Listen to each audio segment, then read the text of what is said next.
Good morning. आज सकाल सकाल चले एलाम पानागढ़ मार्केट। आज के सोमवार ओई जोन्नो चले एलाम पानागढ़ मार्केट। पानागढ़ मार्केटेर ভিউ তোমাদের দেখাচ্ছি, দেখো।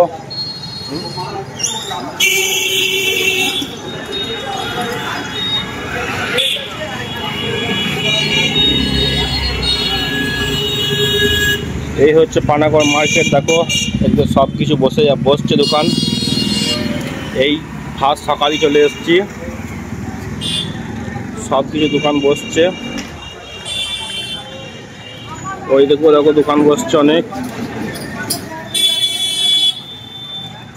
আজকে সোমবার, সোমবারে পানাগড় মার্কেটে সোমবারে খুব কম দামে জিনিস পাওয়া যায়, তোমরা সব আসতে পারো। আর ফ্রেন্ডস, এমন কোনো জিনিস নাই যে পানাগড় মার্কেটে পাবে না তুমি। এমন কোনো জিনিস নাই যে পানাগড় মার্কেটে পাবে না। পানাগড় মার্কেটে তুমি সব কিছুই পাবে। ওইদিকে ফল ফুলের গাছ থেকে আর থেকে সব কিছু পাবে তুমি, ড্রেস ফ্রেস সবই পাবে। এইদিকে দেখছো কিচেনের মনোহারি ফনোহারি সবই পাবে এখানে, ঠিক আছে। তোমরা আসতে পারো, এসে দেখতে পারো পানাগড় মার্কেট। সোমবারের মার্কেট তোমরা এসে দেখতে পারো।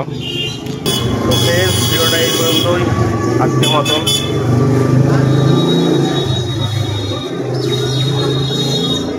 তো ফ্রেন্ডস, ভিডিওটা এই পর্যন্তই, আবার পরে ভিডিও দেখা হবে।